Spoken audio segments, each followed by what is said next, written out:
Very good morning guys, welcome back to the channel Maithili vlogs. कसे आहात तुम्ही सगळे? आय होप तुम्ही सगळे खूप मस्त आणि मजेत असाल. आणि तुम्ही जर फर्स्ट टाईम माझ्या चॅनलवर आला असाल, फर्स्ट टाईम माझे व्लॉग्स बघत असाल, तर चॅनल सबस्क्राईब करायला बिलकुल विसरू नका. तुम्ही मला इंस्टाग्रामवर पण फॉलो करू शकता. इंस्टाग्राम हँडल मी माझं इथे दिलेलं आहे.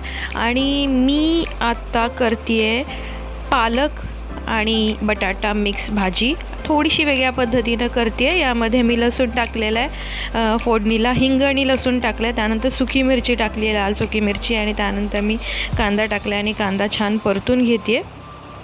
तर सॅटर्डे आहे आज आणि मी खूप जास्त गडबडीत आहे. का गडबडीत आहे मी सांगेन तुम्हाला थोड्याच वेळात. मी सोबतच हिरवी मिरची पण टाकलेली आहे, कारण मी दुसरं काहीही टाकणार नाही आहे लाल तिखट यामध्ये. तिखटपणासाठी फक्त मी इतकंच टाकलेलं आहे. आणि आलू पालक बनवते मी, त्यामुळं इथं पहिल्यांदा मी बटाटे टाकून घेते आहे, कारण पालक लगेच शिजतो आणि बटाटे शिजायला मात्र थोडा वेळ लागतो. सो मी त्यामध्ये बटाटा टाकला आहे आणि तो छान मिक्स करून घेते आहे. सोबतच मी मीठ पण टाकते आहे, त्यामुळं बटाटा जो आहे तो व्यवस्थित शिजला जाईल पटकन. आणि मी हळद टाकते आहे, आणि हळद टाकल्यानंतर जो स्मेल अरोमा जो येतो आहे तो इतका सुंदर आहे की मी नाही तुम्हाला सांगू शकत. काश मी तुम्हाला अरोमा सांगू शकले असते किंवा तुम्हाला फील करू शकले असते. तर बटाटा जो आहे तो इथे पुरेसा शिजलेला आहे. मी पूर्ण असा शिजवलेला नाही आहे. आणि मी धने पावडर टाकते आहे वरून. त्यानंतर मी टोमॅटो पण टाकते आहे. आणि पुरेसा शिजवलेला नाही आहे बटाटा, कारण पालकसोबत आणखी पण तो शिजेल, जोपर्यंत पालक शिजेल तोपर्यंत.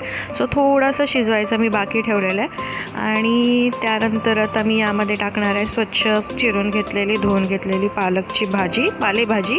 आणि ही जी भाजी आहे ती मला माझ्या घरात सगळ्यांना खूप जास्त आवडते आणि खूप हेल्दी पण आहे आणि थोडंसं वेगळं पण आहे. पालक नुसतं खायला नको वाटतं, सो असं काहीतरी वेगळं बनवून खायला छान वाटतं. आणि धणेपूडमुळं त्याची जी चव आहे ती खूप जास्त वाढते. देन इथं माझा सगळा स्वयंपाक झालेला आहे आणि ऑलमोस्ट सकाळचे काहीतरी 9 वगैरे होत असतील, कारण एक्झॅक्टली टायमिंग काय मला पण माहिती नाही, कारण मी पण खूप जास्त गडबडीमध्ये आहे. तर मी गडबडीमध्ये काय आहे, कारण आज मला जायचं आहे हॉस्पिटलमध्ये. माझं मंथली जे चेकअप आहे ते आहे आज. माझी अपॉइंटमेंट आहे. मंथली नाही ॲक्च्युली, आता मला माझं 3rd ट्रायमेस्टर सुरू झाल्यापासून त्याने मला 15 ते 20 दिवसालाच बोलवतात. सो मंथली चेकअप आपण नाही म्हणू शकत याला. आणि मी सँडविच बनवते, सोपं फटाफट होणारा ब्रेकफास्ट आणि टेस्टी. जेवण तर तसं रेडी आहे, बट आम्ही ब्रेकफास्ट करून जाऊ, कारण थोडंसं आत्ता ब्रेकफास्ट केलं आणि तिकडून आल्यानंतर मग खूप वेळ लागतो, खूप गर्दी असते अपॉइंटमेंट असली तरी. मग तिकडून आल्यानंतर जेवण जातं व्यवस्थित, अदरवाईज मग परत भूक होते. म्हणून ब्रेकफास्ट करून जाते मी आणि आल्यानंतर मी पुन्हा जेवण करेन. आणि हे सँडविच जे आहे ते मला खूप जास्त आवडतो. खूप सिम्पल, कांदा टोमॅटो काकडी टाकली आणि तुम्हाला आणि काही हवं असेल गाजर, बीटरूट, तुम्ही काहीही त्यामध्ये ॲड करू शकता. आणि त्याच्यानंतर तुम्ही चीज स्लाईस किंवा चीज पण त्यामध्ये टाकू शकता. मी इकडे मीठ टाकते आहे. आणि याच्यावरती ॲक्च्युली ब्लॅक पेपर असेल तर बेटर होतं, बट माझ्याकडे ब्लॅक पेपर आत्ता अवेलेबल नाही आहे. ब्लॅक पेपर आहे म्हणजे मिरी आहे, बट त्याची पूड नाही आहे. सो मी आपला लाल मसाला जो असतो तोच मी टाकते. आणि मी आता सँडविच बनवते. थोडंसं मेयोनीज टाकेन यावरती, मेयोनीज मुळं जास्त टेस्टी होतं. आणि मी जस्ट हे बनवून ठेवेन आणि ज्यावेळी अभिषेक उठेल त्यावेळेला मी ते ग्रिल करायला घेईन, कारण आत्तापासून ग्रिल करून ठेवलं तर थंड होऊन जाईल आणि थंड सँडविच बिलकुल चांगलं लागत नाही. सो मी पावभाजी केली होती त्यावेळेला हे जे ब्रेड आणले होते, तर 3-4 पॅकेट आणले होते ब्रेडचे. पाव नाही मी आणत, ब्रेडच आणते हे. तर तेच ब्रेड शिल्लक आहेत तर ते मी यूज करते. आणि ते येस, इथं माझा ब्रेकफास्ट पण रेडी आहे. आणि तोपर्यंत जी भाजी आपण ठेवली होती शिजायला, पालक आणि बटाटा, तर ते पण रेडी आहे, दिसतं इथं तुम्हाला. आणि ही भाजी जी आज झाली होती ती पण खूप टेस्टी झाली होती, खूप मस्त झाली होती. तर नॉर्मली माझं जे रुटीन आहे तर तुम्हाला माहिती आहे, मी पहिल्यांदा सकाळी उठल्या क्लिनिंग करून घेते आणि त्यानंतर मी ब्रेकफास्ट आणि लंचच्या पाठीमागे लागते. बट आज मला जायचं होतं, सो मी फटाफट लंच आणि ब्रेकफास्ट करून घेतला, कारण मी विचार केला की अगदी म्हणजे पुसणं वगैरे झाडणं पुसणं राहिलं तरी ठीक आहे, आपण नंतर करू शकतो आल्यानंतर.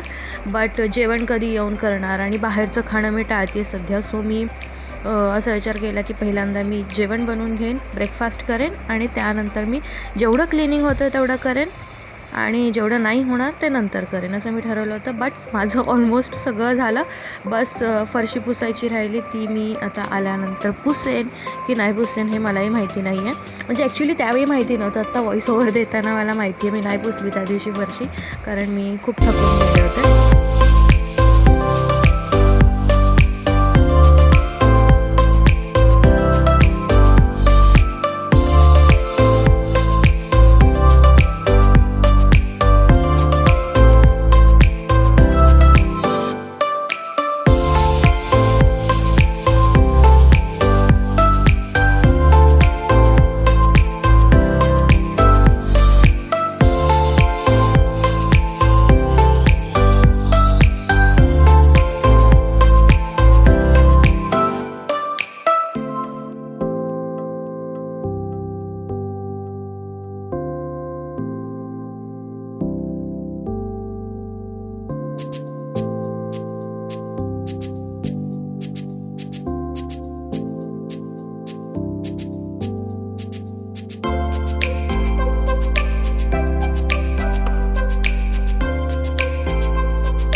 येस गाईज, सो मी तुम्हाला सकाळनंतर डायरेक्ट आत्ताच भेटते आणि एक मिनिट मला लाईट्स लावतो.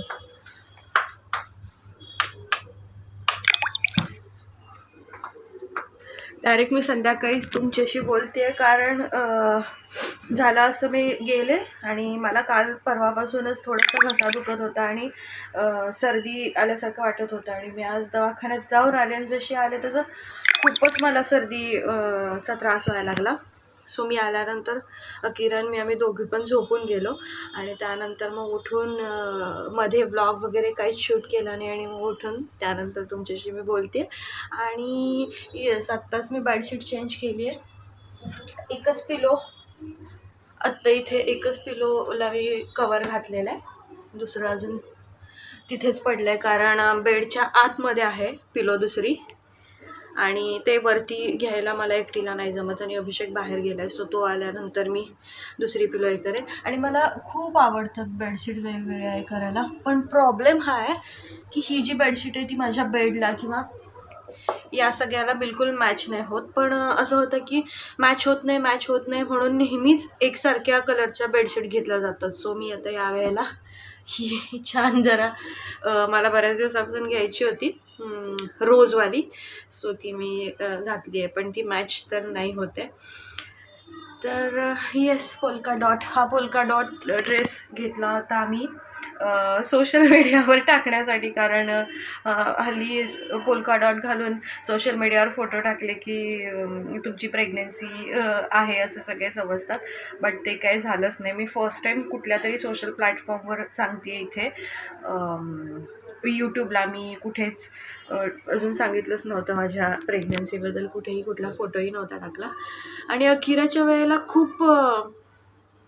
खूप आधी मी सांगितलेलं होतं, फोटोज टाकले होते, बट आता असं काही नाहीच झालं. आणि म्हणजे खूप डिफरन्स आहे अकिराच्या वेळची प्रेग्नन्सी आणि आत्ताची प्रेग्नन्सी, या दोन्हीमध्ये खूप डिफरन्स आहे.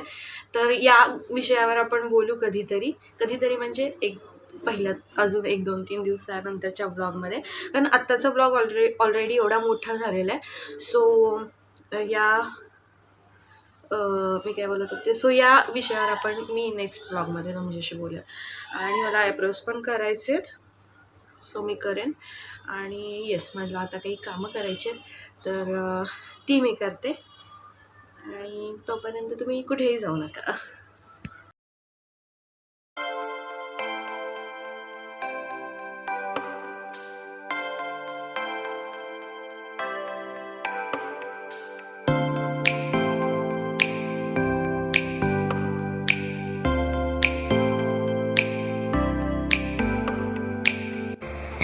सो गाईज इथे कपडे आहेत, सकाळपासून काल रात्री काढून ठेवले होते ते कपडे आहेत आणि ते सकाळी मला दिवसभरात त्याच्या घड्या घालून ठेवायला जमलं नाही.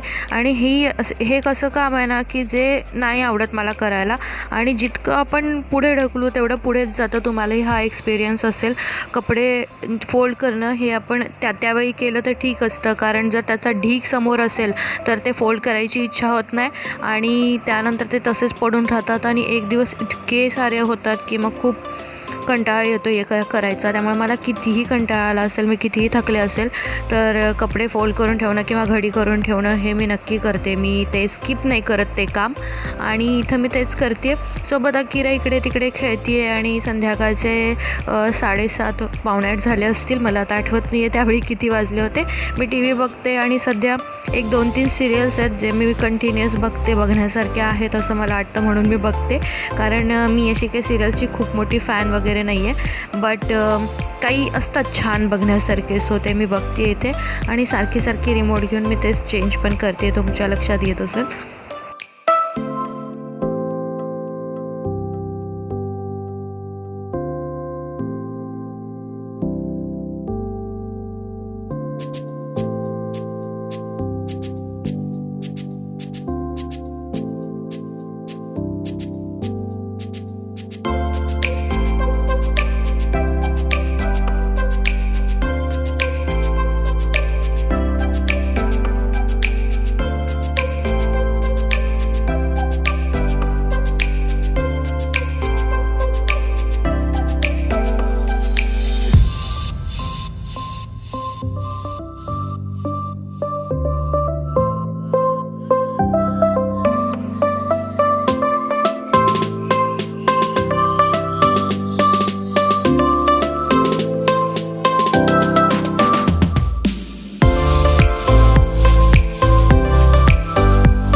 आणि अकिराचं इथं फेवरेट सॉन्ग लागलेलं आहे, बाल गणेश सॉन्गमधलं जे गाणं आहे ते तिला आवडतं आणि ती त्यावरती सगळा डान्स करते. म्हणजे पार्वती जे करते ते तीच करते, साईडला असणारे जे लोक करतात ते तीच करते, गणपती बाप्पाचा डान्स पण तीच करते, उंदीर मामा पण तीच बनते.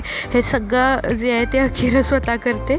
आणि माझे त्याने चप्पल घातलेलं, तिला माझे चप्पल आणि अभिषेकचे शूज घालायला भयानक आवडतं.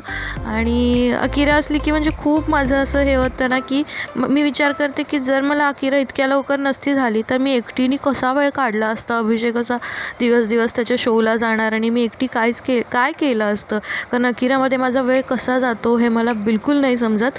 आणि आता मॅडमना खेळायचं आहे, तर आता निवांत ही जी स्लाईड आहे ती आणल्यापासून मी थोडी रिलॅक्स झाली आहे, कारण स्लाईड अकिराला खूप आवडते आणि अकिरा त्यावर जवळ अर्धा 1 तास कंटिन्युअसली खेळते. सो माझं ते काम बरं झालेलं आहे माझ्यासाठी. आणि डान्स सुरूच आहे इथं मॅडमचा, ते बघतच खेळणं सुरू आहे. एनिवेज गाईज, मी या व्लॉगचा आता एंड करते. पुन्हा भेटेन नेक्स्ट व्लॉगमध्ये. तोपर्यंत bye, take care, love you.